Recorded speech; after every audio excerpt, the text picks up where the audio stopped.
Have you ever had a slice of Italian humble pie? Mine came after clocking 132 miles per hour at the apex of Turn 1 at the Valle Lunga circuit, 20 miles outside of Rome. Exiting out of the right-hand sweeper onto the main straight, I grabbed third gear. 5.2 liters worth of Raging Bull charging in V10 form thrusts me forward with an astonishingly rapid increase in velocity. Fourth gear, the pull is just as strong, and the revs seemingly climb just as quickly. Then fifth gear, I cross the start/finish line and climb a small hill, bending the car slightly left over the rise before the right-hand flip that is Turn 1 comes to view.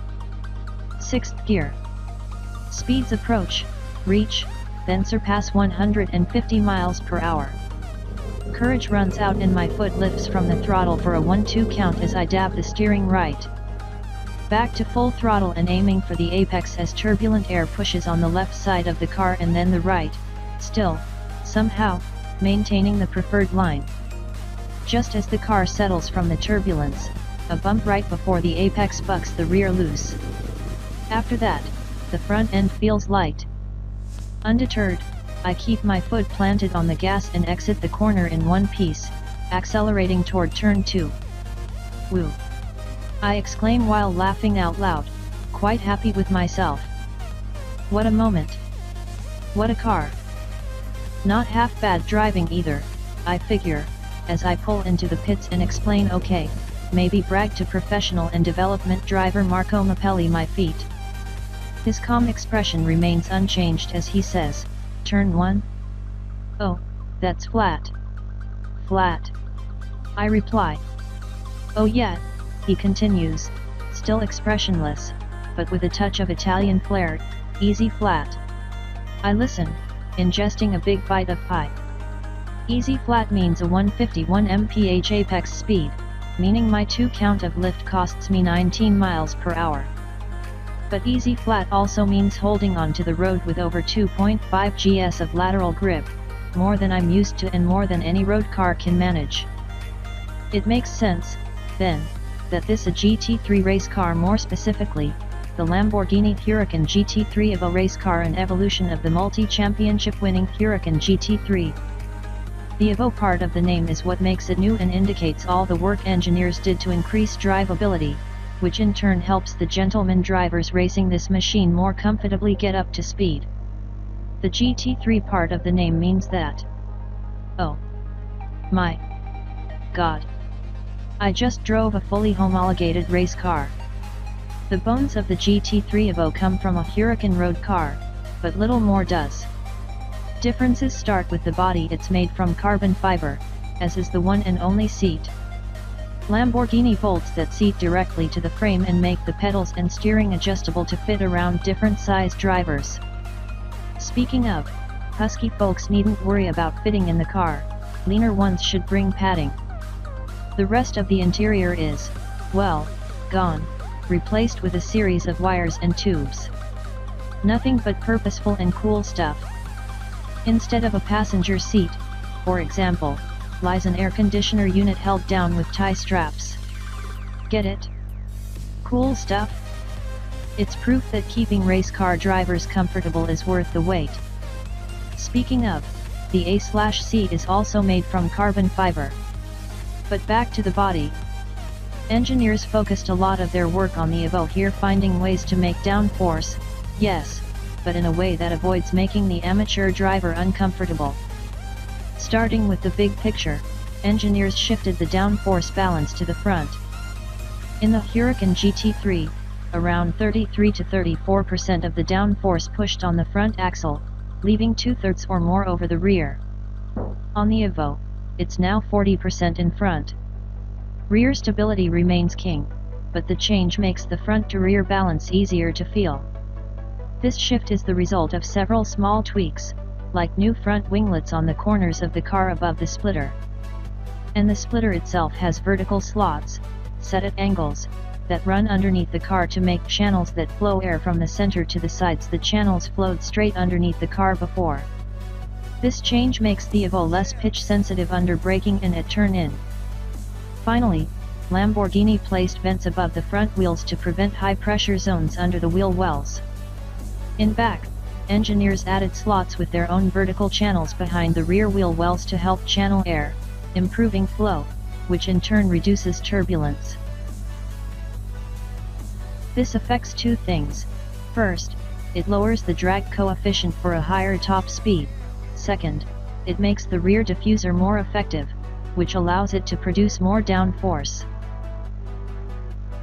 And there's an ironing board size rear wing too.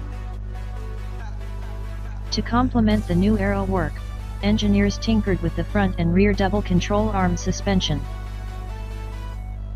Lamborghini replaced steel front control arms with billet aluminum units and put similar work into the rear, installing new hubs, bearings, and axle shafts.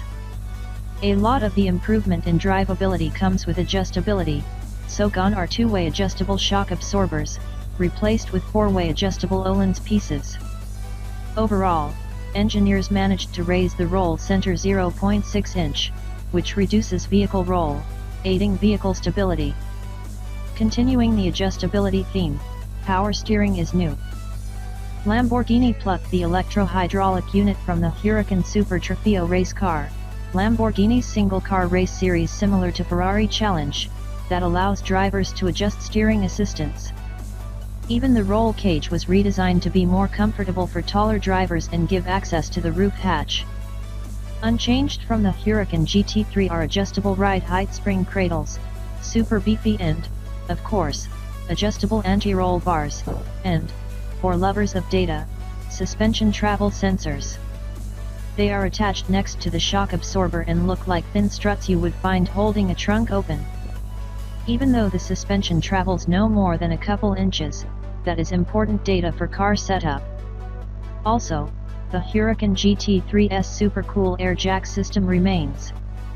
The car lifts from pressurized air plugged in the back, and then three-wheeled. The wheels are casters, jack stands, one in front and two in the rear, slide under to easily move the car around. And there's the incredible to witness removable doors.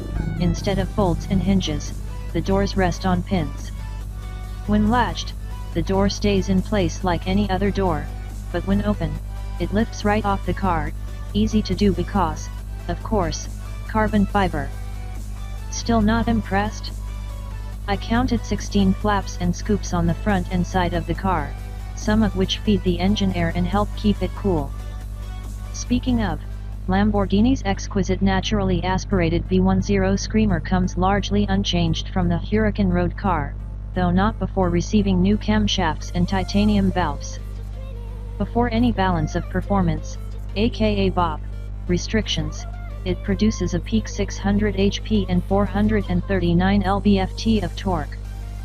Huracan road cars send power to both axles, but the race car is rear-wheel drive. Before power gets there, it goes through an automated manual 6-speed transmission with paddle shift-operated gear selection and clutch. With such a potent powertrain, good thing the fuel tank holds 31.7 gallons. The price for Lamborghini's latest race-going recipe of metal, plastic, and rubber is a little less than $450,000 before taxes and fees. That's based on a recent conversion from 389,000 euros. For those who already own a Huracan GT3, Lamborghini sells an update kit to keep the car eligible for an additional 3 years. Expensive? Certainly. But less than some of Lamborghini's road-legal cars, the Aventador SVJ, for example, and an absolute bargain considering the life-changing experience it is to drive one. You sit low in the car and, because of the seat's shape, your lower back may seem a little rounded. I feel discomfort for about 7 seconds and then forget about it. As Lamborghini technicians tighten the 5-point harness, I fuss with the adjustable pedals and steering wheel. The pedals have plenty of travel for a perfect fit, but I wished for the steering wheel to be a little farther away from my chest. Plenty snug. My elbows have to bend more than is ideal, but, again, all is forgotten once we're moving. Before your gaze passes the windshield, there's a square color screen resting just above the steering column to function as the instrument panel. You can choose from multiple screens, each chock full of information. One shows lap and sector time. Another, temperatures of the engine, transmission, differential and other systems. I keep it on a screen showing speed and gear and revs. The steering wheel itself has no screens, but several types of controls. Built into the front are several buttons and dials to adjust systems on the car: the engine start button, pit speed limiter, windshield wipers, headlight flash, timer, drink, two-way radio, hazard lights and turn signals. And 3 dials, to adjust traction control and ABS sensitivity, and a third select which page appears on the IP screen. On the back are the gear change paddles, right for upshifting, marked with a plus sign, and left for downshifting, marked with a negative sign, and beneath those paddles are 2 more paddles, which operate the clutch. Either side does the same thing, it's pure preference on which to use, and there's no clutch pedal at your feet. The only purpose for the clutch is to start the engine and put it in first gear. Everything else, including getting moving from a stop, is done like an automatic or dual clutch transmission. Oh, and 2 hands on the wheel too, positioned at 9 and 3, partially because that's the right way but also because there's no other place for them. Running down the center console are even more controls. I never touch them. As I absorb the car while strapped inside, surrounded by nets and metal, the car suddenly drops from the air jacks and lands on its wheels with a solid caw thunk.